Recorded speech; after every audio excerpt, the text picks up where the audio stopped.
সন্তানের মঙ্গলের জন্য শিবের ব্রত পালন করেন মায়েরা। বন্ধুরা, গোটা এপ্রিল মাস জুড়েই রয়েছে বাঙালির একাধিক পূজা পার্বণ, যার মধ্যে অন্যতম বিশেষ গুরুত্বপূর্ণ পূজা হলো নীলষষ্ঠী বা নীল পুজো। এই দিন মহিলারা মূলত সন্তানের মঙ্গল কামনায় ব্রত পালন করেন। মহাদেবের মন্দিরে ভিড় জমান ভক্তেরা। বলা হয় নীল ষষ্ঠীর দিন কি দিন পড়েছে, বিশেষভাবে এই দিন কিভাবে নীল পূজা করবেন এবং কি করণীয়। সাধারণত চৈত্র সংক্রান্তির আগেই অর্থাৎ চড়ক উৎসবের আগেই দিনই নীল পুজো পালন হয়। এই বছর 13 এপ্রিল অর্থাৎ 30 চৈত্র পড়েছে নীল পূজা। পুজোর সঠিক তারিখ ও সময়সূচি সবই জেনে নেব। পুজোর সঠিক যে সময় বা ডেট সেটি পড়েছে এপ্রিল মাসের 13 তারিখে। নীল পুজো ব্রত পালনের উপকরণ কি লাগবে সেটিও জেনে নেব। তার আগে ছোট্ট একটু অনুরোধ করব বন্ধুরা, সম্পূর্ণরূপে ভিডিও তথ্যটি দেখবেন। ভিডিওটি যদি ভালো লেগে থাকে অবশ্যই একটি লাইক করবেন।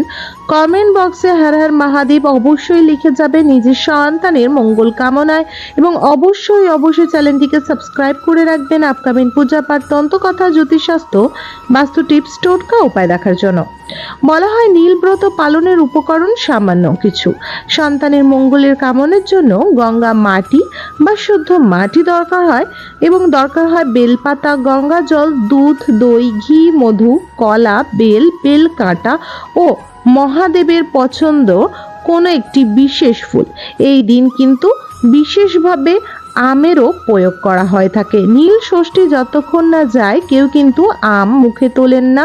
বলা হয় নীল ষষ্ঠী ব্রত পালন করার পর মহাদেবকে আম ফল বিশেষভাবে অর্পণ করার পর সেটি কিন্তু প্রসাদ স্বরূপ মুখে ঠেকানোর পরই আম খান ভক্তরা।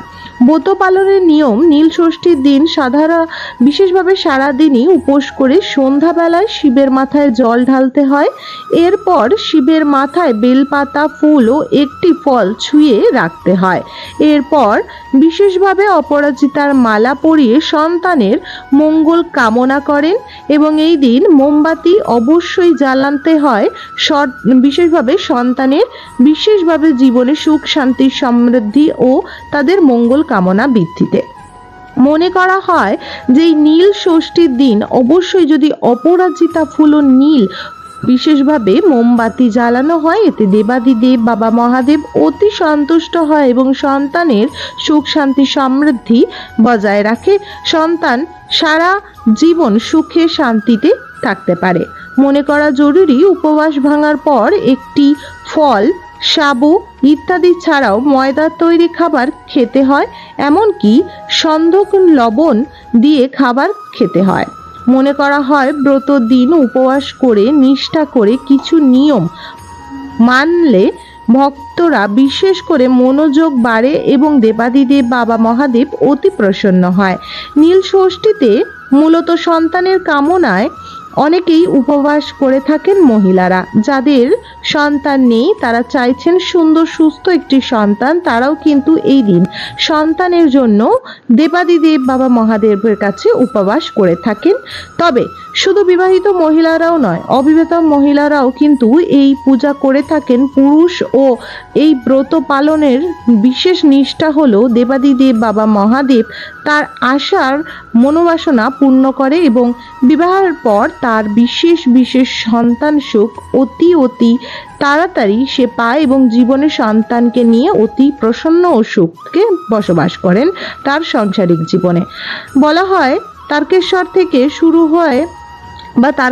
থেকেই শুরু করে পশ্চিমবাংলার একাধিক স্থানে কাঁধে বাঁক নিয়ে শিবের মাথায় জল ঢালতে হাজির হন বিশেষ করে শিব ভক্তরা।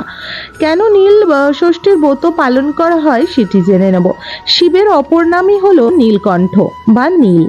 অনেকে মনে করেন শিবের সঙ্গে নীল চণ্ডিকা বা নীলাবতীর পরমেশ্বরীর বিয়ে উপলক্ষেই লোকগীত আচরণ অনুষ্ঠান সংগৃহীত হয়ে থাকে। মা সতী দেহ ত্যাগ করার পর ফের কিন্তু রাজার ঘরে জন্মগ্রহণ করে মা পার্বতীর বা বিশেষ করে বলতে পারেন নীলাবতীর, এবং শিব ও নীলাবতীর বিবাহ মারাত্মকভাবে বিশেষভাবে স্মরণাপ্য করার জন্যই নীল পুজো করা হয়ে থাকে।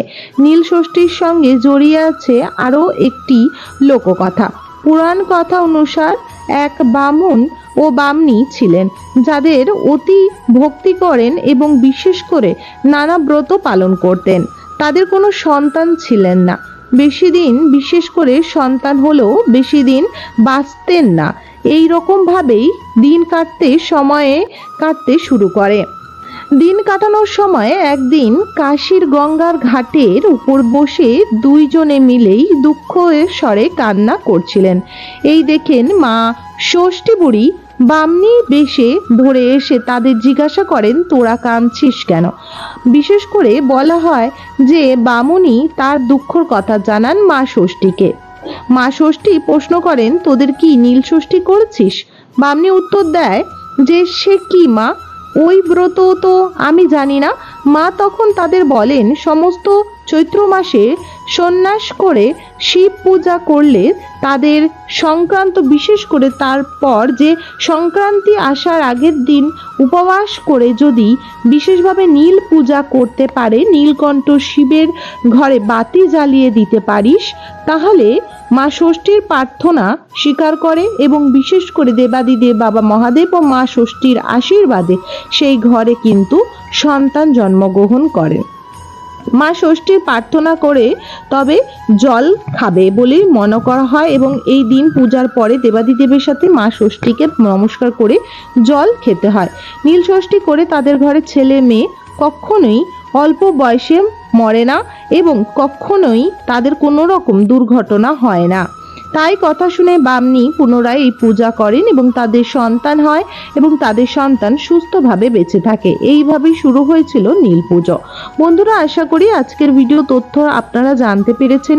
পুজোর নিয়ম রীতি কি কি লাগছে, কি কি প্রয়োজন এবং কিভাবে করতে হবে।